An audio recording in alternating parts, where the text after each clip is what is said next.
अंतर मन में ज्योति जगा लो, होगा दूर अंधेरा।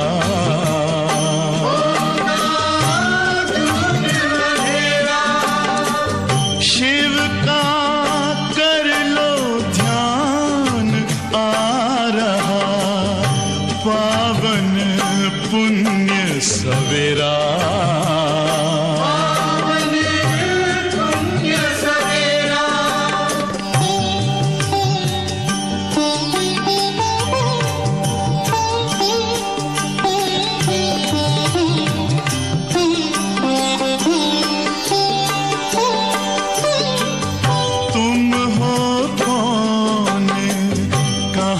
से आए अपने आप को जानो,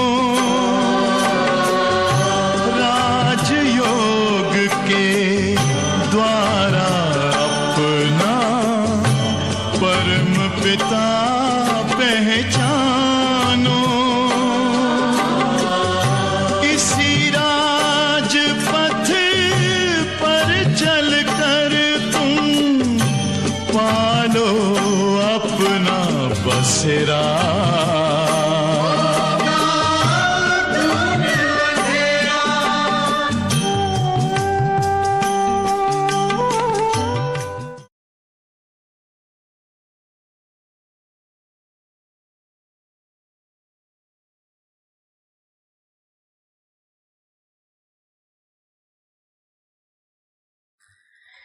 ओम शांति। मुरली की तारीख है 20/7/2021। बाबा ने हम बच्चों को अंतर्मुखी बनना सिखाया। पहले तो अंतर्मुखी बनने की नॉलेज भी नहीं थी, हम सब बाहर मुखी थे। बाबा का बनने के बाद, आत्मा का ज्ञान मिलने के बाद हम अंतर्मुखी रहने का अभ्यास करते। तो बाबा कहते बच्चे बाहर मुक्ता से दूर रहना है। बाहर मुक्ता से परचिंतन होता, व्यर्थ चिंतन होता और वातावरण और वायुमंडल में भी उसका प्रभाव रहता। इसीलिए बाबा कहते कि बच्चे अंतर्मुखी रहो। उसके लिए बाबा हम बच्चों को रूहानी ड्रिल सिखलाते। ये जो ड्रिल करने कराने की रस्म है दुनिया में, जो जिस्मानी है, वो भी हमारे कर्म से यादगार बन जाती है। जब बाबा हम बच्चों को रूहानी ड्रिल कराते हैं तो ये कर्म हमारा आगे जाकर के जिस्मानी रूप में परिवर्तित होता। तो रूहानी ड्रिल के ऊपर बाबा हम बच्चों को आज डिटेल में बता रहे, अभ्यास करा रहे। फिर बाबा कहते बच्चे माया से युद्ध है, माया से हारना भी नहीं है। कई बच्चे आश्चर्यवत सुनंती कथनती फिर माया से हार खाकर भागंती हो जाते हैं। तो हमें सदैव बाबा का बन के रहना है, रूहानी ड्रिल करना है, अंतर्मुखी रहना है। मीठी मीठी शिक्षाएं बाप दादा की मुरली में बाप दादा के द्वारा सुनेंगे। मीठे बच्चे, इस सभा में बाहर मुखी बनकर नहीं बैठना है। सेंटर पर आते हैं, मधुबन में आते हैं, संगठन में मुरली सुनते हैं, तो बाबा कहते यहाँ भी अंतर्मुखी बन के बैठे, एकाग्र चित्त होकर के बाबा की मुरली सुने, बाबा को याद करें। या फिर घर में भी बैठकर हम सुन रहे हैं तो हमारी स्थिति एकाग्र चित्त होनी चाहिए। बाबा की याद में रहना है। मित्र संबंधी अथवा धंधे आदि को याद करने से वायुमंडल में विघ्न पड़ता है। समझो हम योग में बैठे, लेकिन हम मित्र संबंधियों को याद कर रहे या अपने धंधे की, कारोबार की बातें याद कर रहे, तो बाबा कहते ये भी एक प्रकार का हम जैसे विघ्न डाल रहे। यानी कितनी बड़ी बात है, बोझ चढ़ता है, तो हमें कितना अटेंशन से बैठना पड़े। तो बाबा कहते ये वायुमंडल में जैसे विघ्न पड़ता, क्योंकि वायुमंडल पर हमारे मन के वाइब्रेशंस बहुत प्रभाव डालते हैं। प्रश्न है, तुम बच्चों के रूहानी ड्रिल की विशेषता क्या है? तुम बच्चों के रूहानी ड्रिल की विशेषता क्या है जिसको मनुष्य नहीं कर सकते? उत्तर है, तुम रूहानी ड्रिल बुद्धि से करते। बाबा कहते तुम्हारी रूहानी ड्रिल बुद्धि की है। उसकी विशेषता यह है जो तुम आशिक बनकर माशुक को याद करते हो। इसका ही इशारा गीता में आया हुआ है, मन मना भव। एक ही शब्द है, मन मना भव, जिसका अर्थ बाबा बताते कि बच्चे कैसे मन से, बुद्धि से मुझे याद करो। परंतु मनुष्य अपने माशुक परमात्मा को जानते ही नहीं है, तो फिर वो ड्रिल कैसे कर सकते हैं? रूहानी ड्रिल या मन की ड्रिल मनुष्य नहीं कर सकते, बाबा के बच्चे ही कर सकते हैं। वे तो एक दो को जिस्मानी ड्रिल सिखलाते। अभी तो वो भी बहुत आवश्यक हो गई है, क्योंकि हेल्थ भी अच्छी रखनी पड़ती है। एक तो सभी की प्रकृति तमो प्रधान होने के कारण शरीर भी कमजोर है, खान पान भी बराबर नहीं है, रहन सहन बराबर नहीं है, बीमारियां होती है, तो वो ड्रिल करना भी बहुत जरूरी हो गई। पहले के ज़माने में इतना नहीं था, और पहले के ज़माने में जो लोग घर में काम करते थे अपने हाथों से, तो वो ऑटोमेटिक कसरत होती थी, एक्सरसाइज होती थी। अभी मशीनरीज आ गई, साइंस ने प्रगति कर ली, तो उस कारण से जो हाथ पांव लोगों के चलते थे वो इतने नहीं चलते, तो फिर बीमारियां भी बढ़ती है और तमो प्रधानता भी बढ़ रही है। तो जिस्मानी ड्रिल हेल्थ के लिए करना बहुत जरूरी है, परंतु जो ये रूहानी ड्रिल बाबा सिखलाते वो केवल हम बच्चों को ही आती है। ओम शांति। बच्चे भी समझते हैं, बाप भी समझते हैं कि बच्चे यानी योग कराने वाले यहाँ क्या कर रहे हैं। सामने कोई जरूर बैठते योग कराने, याद की यात्रा की ड्रिल करा रहे।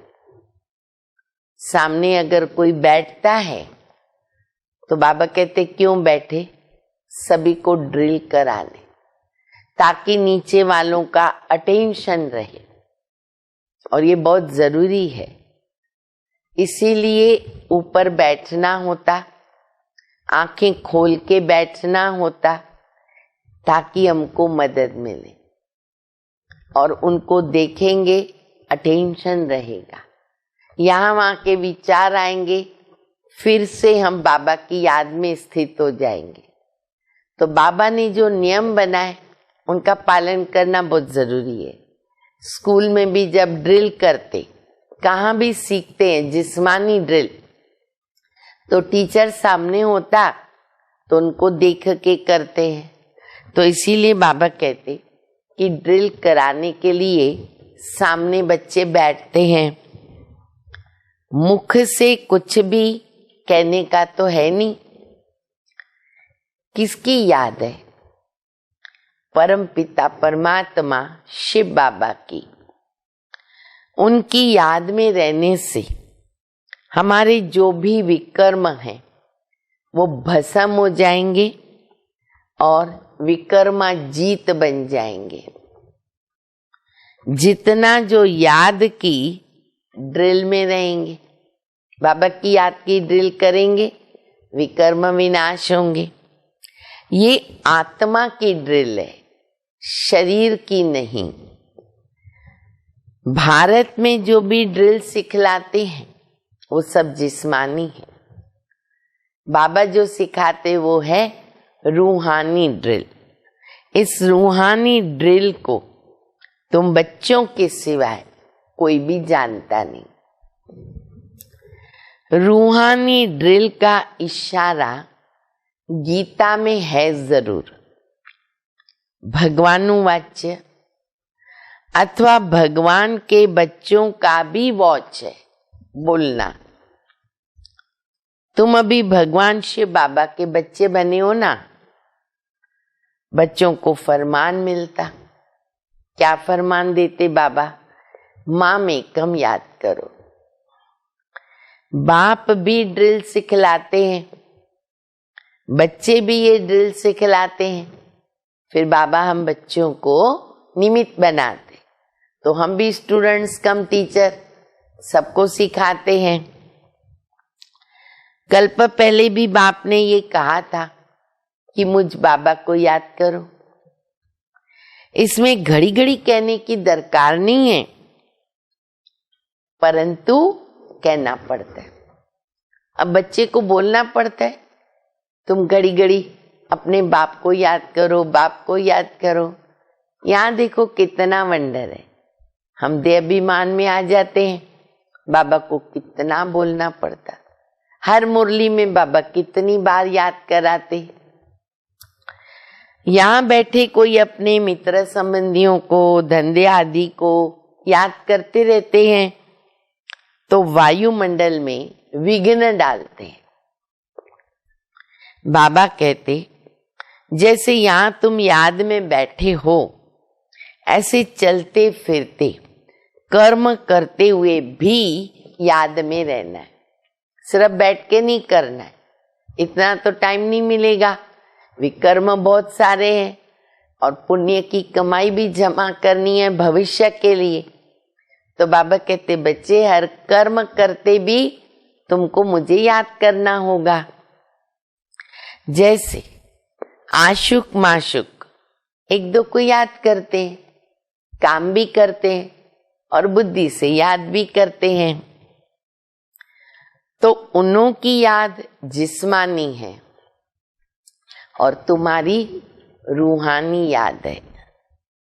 आत्माएं भक्ति मार्ग में भी आशिक होती हैं परमपिता परमात्मा माशुक की, परंतु माशुक को जानते नहीं और ना अपनी आत्मा को जानते हैं। माशुक बाप आया हुआ है। भक्ति मार्ग से लेकर आत्माएं आशिक बनती। सतयुग त्रेता में तो प्रश्न ही नहीं। द्वापर युग से बाबा कहते हैं मेरे को याद करती हैं आशिक बन करके। ये है आत्माओं परमात्मा की बात। बाप बच्चों को सन्मुख कहते हैं, तुम आशुक मुझ माशुक को याद करते हो कि बाबा आओ, आकर के हमको दुख से लिबरेट करो और अपने साथ शांति धाम लेके चलो। तुम जानते हो अब इस दुख धाम मृत्यु लोक का विनाश होना है। अमर लोक जिंदाबाद और मृत्यु लोक मुर्दाबाद।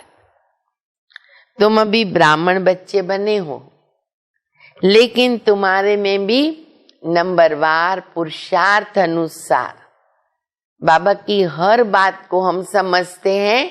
कैसे? नंबरवार। तुम बच्चों को पूरा निश्चय होना चाहिए कि अभी हम नरकवासी से स्वर्गवासी 21 जन्मों के लिए बनते हैं।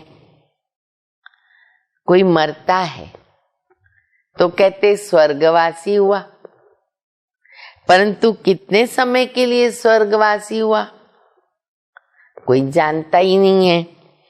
अब तुम पुरुषार्थ कर रहे हो स्वर्गवासी बनने के लिए। देखो, अज्ञानी लोग पुरुषार्थ नहीं करते हैं स्वर्गवासी बनने का। शरीर छूटा, मर गया कोई, सहज कहेंगे स्वर्गवासी हुआ, होता तो है नहीं।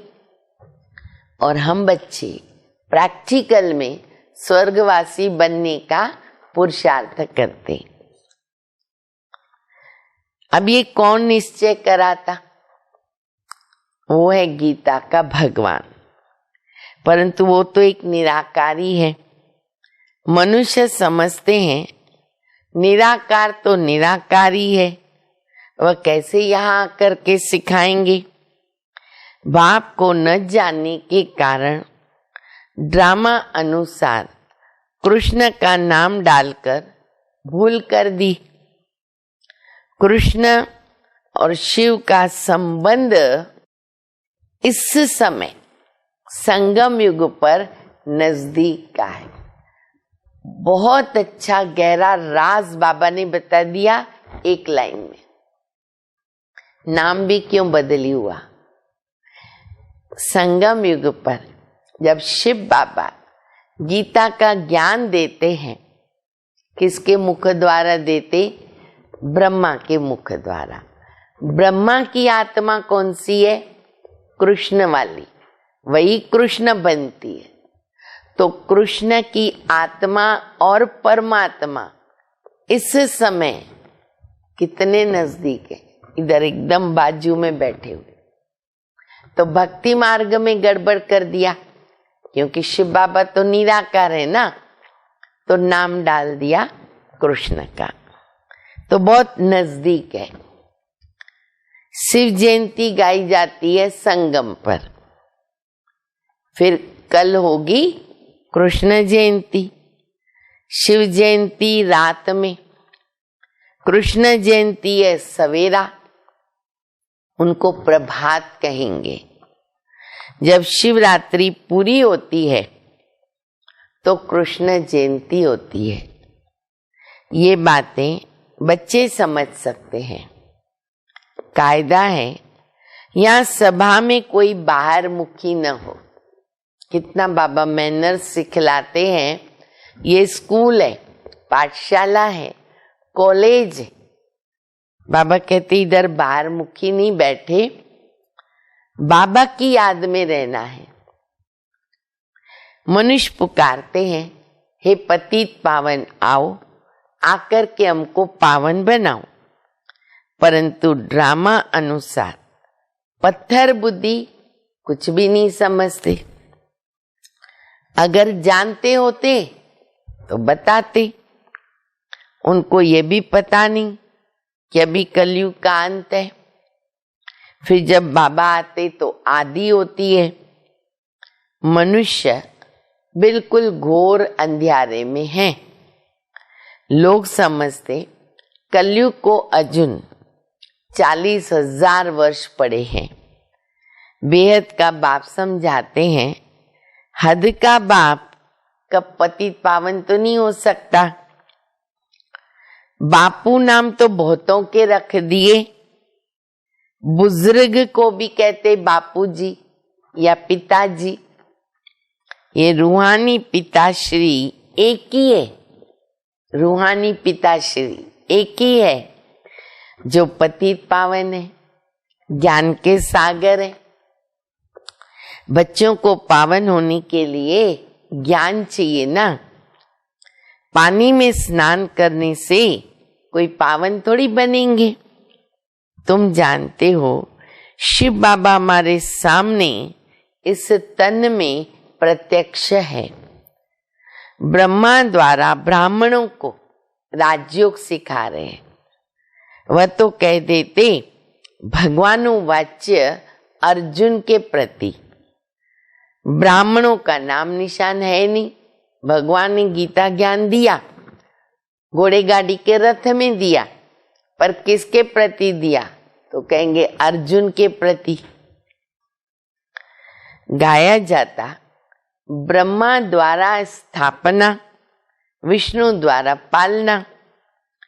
स्थापना तो ब्रह्मा द्वारा ही करेंगे, ना कि विष्णु द्वारा और ना शंकर के द्वारा। सतयुग की स्थापना होगी तो ब्रह्मा के द्वारा ही करनी होगी। तुम बच्चों को ये समझानी अब मिली है, बाप को यहाँ आना पड़ता है, वापिस तो कोई आत्मा जा नहीं सकती है। जो भी आते हैं उनको सतो रजो तमो से पास करना होगा, पास तो करना पड़ेगा ना। कृष्ण भी पूरे 84 जन्म लेता और पूरे 5000 वर्ष पाठ बजाया। पूरा 5000 वर्ष का पाठ एक आत्मा का फिक्स है और वो है कृष्ण की आत्मा। जब आत्मा पेट में है तो भी जन्म तो है। कृष्ण की आत्मा जब सतयुग में आती है, गर्भ में प्रवेश किया, तब से लेकर 5000 वर्ष में 84 जन्मों का पाठ बजाती है। एक्यूरेट तो वही है। तो बाबा कहते जैसे ही आत्मा ने गर्भ में प्रवेश किया, वहां से उसकी गिनती शुरू हो जाती है। अगर कम ज्यादा हो तो 5000 वर्ष में कम हो जाए। तो ये बड़ी सूक्ष्म बातें हैं। कृष्ण की आत्मा की गर्भ जैसे ही गर्भ में आई, चुरपुर शुरू हो गई। अभी भी ऐसे होता है ना, हमने सुना है कि 5 मास के बाद आत्मा प्रवेश करती है और वो माताएं सुनाती है कि कैसे चुरपुर होती है अंदर, मालूम पड़ता होगा उन्हों को। तो जैसे ही चुरपुर होती है ना, तो बाबा कहते उस समय से लेकर 5000 वर्ष का हिसाब शुरू होता है। ये भी कितना गहरा राज बाबा ने बताया। 2 राज हो गए। एक गीता का भगवान, गड़बड़ क्यों हो गई, दोनों नजदीक है। एक आत्मा, एक परमात्मा, एक देवात्मा बनने वाली आत्मा। फिर बाबा दूसरी बात बता रहे, कैसे आत्मा ने प्रवेश किया, वहां से गिनती शुरू हो जाती है। अगर कम ज्यादा हो तो 5000 वर्ष में कम हो जाए। तो ये बड़ी सूक्ष्म समझने की बातें हैं। बच्चे जानते हैं कृष्ण की आत्मा फिर से ज्ञान ले रही है, फिर से श्री कृष्ण बन रही है। तुम भी कंसपुरी से कृष्णपुरी में जाते हो। तो ये बातें बाप बैठ बच्चों को समझाते हैं। फिर बाबा माया को याद करते। देखो माया भी कितनी भाग्यवान है। हर मुरली में बाबा माया का नाम लेते हैं। तो ये भी उसका भाग्य हुआ ना, भगवान उनको याद करता है। बाबा कहते बच्चे माया बड़ी दुस्तर है, अच्छे अच्छे महारथियों को हरा देती है। ज्ञान लेते लेते कहाँ ग्रहचारी बैठ जाती, गड़बड़ करती है ग्रहचारी। जो कहते हैं ना दशाएं बदलती है, इसी प्रकार बाबा कहते हैं बच्चों के ऊपर ग्रहचारी आ जाती है। आश्चर्यवत हमारा बनंती, कथंती, सुनंती, सुनावंती, अहो माया भागंती कर देती है। कमाई में ग्रहचारी बैठती है। राहु का ग्रहण सबको लगा हुआ है। वैसे भी ना वो ज्योतिष को दिखाते ना तो बताते तुम्हारे ऊपर ये ग्रहण लगा हुआ है। तो सारे 5000 वर्ष में भी ग्रहण लगता है। पहले अभी बृहस्पति की दशा, फिर धीरे धीरे बाबा कहते हैं ना शुक्र, शनि, राहु। तो बाबा कहते कि अभी सबको राहु का ग्रहण लगा हुआ है। अभी तुम्हारे ऊपर बृहस्पति की दशा बैठी है, फिर चलते चलते कोई पर राहु का ग्रहण बैठ जाता है। बाबा ने कौन सी दशा बिठाई? बृहस्पति की। वृक्षपति खुद हमको मिला, लेकिन बाबा कहते चलते चलते फिर राहु की दशा बैठती है। तब कहते हैं कोई बच्चे के ऊपर राहु की दशा बैठ गई ना, कहते महान कमबख्त इस दुनिया में देखना है ना तो यहां देखो, भगवान मिला, बाबा मिला, फिर भी माया के बन जाते, तो उनके जैसा तो कमबख्त किसको नहीं कहेंगे ना। तो महान कमबख्त देखना हो तो यहां देखो। तुम्हारी आत्मा कहती है, तुम्हारी आत्मा कहती है, लाइन खिसक गया। बाबा कहते तुम्हारी आत्मा कहती है हम बाप से सदा सुख का वर्षा ले रहे। बाबा आपसे कल्प पहले भी ये वर्षा लिया था, फिर से अभी बाबा के पास आए हैं। बाप ने समझाया है बाहर तुम्हारे सेंटर्स पर बहुत आएंगे समझने के लिए। ये है इंद्र सभा। इंद्र शिव बाबा। इंद्र कौन है? शिव बाबा। क्यों? वो ज्ञान की बरसात बरसाते, इसलिए अज्ञान काल में क्या बोलते हैं कि इंद्र भगवान है ना, वो जो हर बरस बारिश आती है ना, कहते वो इंद्र भगवान बारिश बरसाता है। बाबा कहते शिव बाबा इंद्र आता है ज्ञान की वर्षा बरसाने। तो ऐसी सभा में पतित कोई आ नहीं सकता। सब्ज परी, पुखराज परी, जो ब्राह्मणियां पंडा बन के आती, मधुबन में ग्रुप लेके जाती है ना, तो बाबा कहते हैं वो है सब्ज परी, पुखराज परी। उनको कहेंगे अपने साथ कोई भी विकार में जाने वाले को यहाँ ला नहीं सकते, मधुबन में जा नहीं सकते, वो ब्राह्मणियां लेके नहीं जा सकती हैं। नहीं तो दोनों भी रेस्पॉन्सिबल हो जाते। कहानी सबको पता है कि इंद्र सभा में अगर वो छिपके लेके गई असुर को, दोनों जाके पत्थर बन गए। तो बाबा कहते दोनों की रेस्पॉन्सिबिलिटी। किसी विकारी को साथ में लेके आए तो उन पर बहुत दाग लग जाते, फिर बहुत भारी सजा मिल जाती है। परियों के ऊपर बहुत रेस्पॉन्सिबिलिटी है, यानी बाबा के बच्चियों पर। कहते मान सरोवर पर स्नान करने से परी बन जाते हैं। वास्तव में ये है ज्ञान मान सरोवर। बाबा मनुष्य तन में आकर ज्ञान वर्षा बरसाते हैं। ज्ञान सागर है ना, तुम नदी भी हो, सरोवर भी हो। ज्ञान सागर इसमें बैठ बच्चों को लायक बनाते हैं। किस लिए? स्वर्ग में जाने के लिए। स्वर्ग में है लक्ष्मी नारायण का राज्य। ये है प्रवृत्ति मार्ग का एम ऑब्जेक्ट। कहते हम दोनों ज्ञान चिता पर बैठकर क्या बनेंगे? लक्ष्मी नारायण, प्रवृत्ति में रहने वाले। उच्च पद पाना है ना। आधा कल्प आत्मा तड़पती रहती है, बाबा आओ हमको राजयोग सिखाओ, पावन बनाओ। बाबा इशारा देते। भारतवासी जो देवी देवताओं को मानने वाले हैं, जरूर उन्होंने 84 जन्म लिए। जो देवी देवताओं के भगत है ना, कोशिश करो उनको समझाने की। बाप कैसे आकर 3 धर्म स्थापन करते, ब्राह्मण, सूर्यवंशी, चंद्रवंशी, तीनों धर्म बाबा स्थापन करते हैं। आधा कल्प कोई धर्म स्थापक नहीं होता है, सतयुग त्रेता तक। फिर आधा कल्प में कितने मठ, पंथ, धर्म ढेर के ढेर स्थापन हो जाते।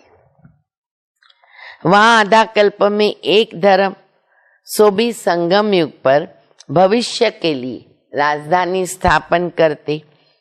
वह सब पुरानी दुनिया में अपना धर्म स्थापन करते, वो आते भी हैं दूसरे पुरानी दुनिया में और हम होंगे नई दुनिया में। यहाँ बाबा आधा कल्प के लिए एक धर्म स्थापन करते हैं, कोई और में ये पावर ही नहीं है। बाबा तुमको अपना बनाकर सूर्यवंशी चंद्रवंशी घराना स्थापन करते और बाकी सब विनाश हो जाते, सब आत्माएं शांति में चली जाएगी। तुम सुख में जाते हो, उस समय कोई दुख नहीं, जो गॉड को याद करे। ये ज्ञान भी तुम्हारी बुद्धि में है। तुम जानते हो बाबा जो ज्ञान के सागर हैं वो नॉलेज दे रहे। सागर तो एक ही है ना, तुम अपने को सागर नहीं कहला सकते, तुम उनके मददगार बनते हो, इसलिए हमारा नाम है गंगा है, बाकी सब है पानी की नदियां। बाबा कहते मुझ सागर के तुम बच्चे काम चिता पर बैठ के काले हो गए, पतित बन गए, अब मुझे याद करो, पावन बनेंगे। ये सृष्टि का चक्र 5000 वर्ष का है, किसको भी पता नहीं। सृष्टि का चक्र पूरे 4 भाग में 4 युग है। ये संगम युग है कल्याणकारी। कुंभ कहते ना, कुंभ कहा जाता मेले को, नदी सागर का मेला। आत्मा आकर परमात्मा से मिलती तो उसको क्या कहेंगे, कुंभ। आत्मा और परमात्मा का मेला भी तुम देखते हो, तुम आपस में मिलते हो, सेमिनार करते हो, इसको कुंभ नहीं कहेंगे। सागर तो अपनी जगह पर ही बैठा है, इस तन में है, जहां इनका तन वहां ज्ञान का सागर। बाकी तुम आपस में ज्ञान गंगाएं मिलती रहती हो। नदियां तो छोटी बड़ी होती है ना, वहां स्नान करने जाते हैं। गंगा जमुना सरस्वती है ही है। दिल्ली जमुना का कंठा है, स्वर्ग है। कृष्णपुरी दिल्ली के लिए कहते परिस्थान। जब लक्ष्मी नारायण का राज्य था, ऐसे नहीं कि कृष्ण का राज्य था सॉरी, कृष्ण का राज्य नहीं होता है, वो तो बच्चा है ना। राधे कृष्ण युगल हो तब राज्य करे बड़े होकर। अब तुम बच्चे कितनी खुशी में हो। माया के तूफान भी बहुत आते, बेहद की बॉक्सिंग है, हर एक की 5 विकारों के साथ है ना, युद्ध है। हम चाहते हैं हम बाबा को निरंतर याद करें। माया के योग तोड़ देती है। ये भी एक खेल दिखाते, कौन सा मालूम है? परमात्मा अपनी तरफ खींचता है, माया अपनी तरफ। ऐसा एक नाटक बनाया। बायोस्कोप का फैशन तो अभी निकला, तुमको ड्रामा अनुसार बायोस्कोप पर समझाना है पिक्चर कैसे रिपीट होती। नाटक में तो अदली बदली होता, ये तो अनादि अविनाशी ड्रामा, बनी बनाई बन गई, अब कुछ बननी नहीं। फलाना मर गया, अच्छा इतना ही पार्ट था, चिंता क्यों करें। ड्रामा शरीर छोड़ दिया, वो फिर थोड़ी आ सकता है, रोने से क्या फायदा। इसका नाम है दुख धाम। सतयुग में मोहजीत राजाएं होते, इस पर कहानी है। सतयुग में तो मोह की बात ही नहीं है। यहाँ तो मनुष्य को कितना मोह रहता है। अरे किसको रोना नहीं आता है ना, तो क्या करते, खुद रो रो के उनको रुलाते जबरदस्ती, तो वो समझे कि इनको दुख हुआ, अफसोस हुआ, नहीं तो ग्लानि हो जाएगी। भारत में ये सब सिस्टम है, रिवाज है। भारत में सुख और भारत में दुख। भारत में गॉड गॉडेस राज्य करते थे। विदेशी लोग पुराने चित्र बड़ी खुशी से ले जाते, महंगे महंगे, पैसा खूब कमाते हैं। भारतवासी बहुत सारा पैसा लेते हैं, पुरानी चीज का मान होता है। सबसे पुराना शिव यहाँ आया था ना, कितनी उनकी पूजा होती है। अब तो शिव बाबा आया है, तुम पूजा नहीं करेंगे, वो होकर के गया तो उनकी पूजा करते रहते। हम तो अभी बाबा के बन गए, वर्षे के अधिकारी बन गए। अच्छा, मीठे मीठे सिक्के दे बच्चों प्रति माता पिता बाप दादा का याद प्यार, गुड मॉर्निंग। रूहानी बाप की रूहानी बच्चों को नमस्ते। हम रूहानी बच्चों की रूहानी बाप को, माता पिता बाप दादा को याद प्यार, गुड मॉर्निंग और नमस्ते।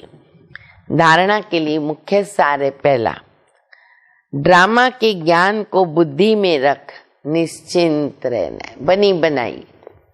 किसी भी प्रकार की चिंता नहीं करनी है, क्योंकि जानते हो कि बनी बनाई बन रही, तो निर्मोही बनना है, हर बात में निर्मोही।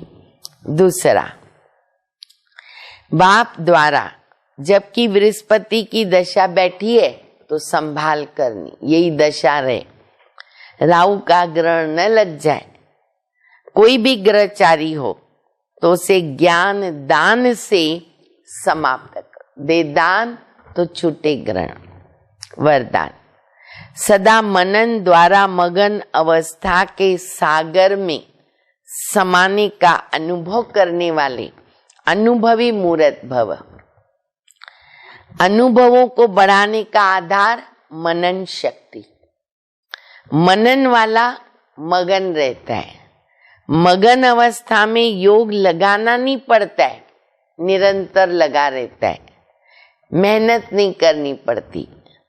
मगन माना मोहब्बत के सागर में समाया हुआ, ऐसा समाया हुआ जो कोई अलग भी नहीं कर सकता।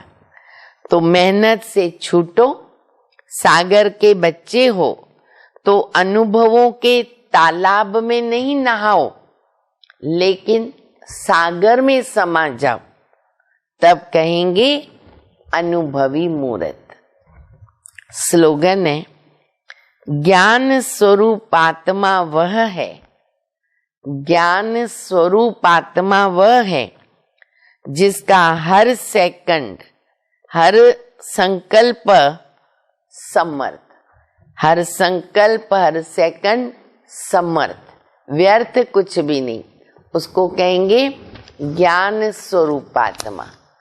अर्थात ज्ञान केवल दिमाग में नहीं, परंतु आत्मा ज्ञानी है, ज्ञानी तू आत्मा। अच्छा, ओम शांति।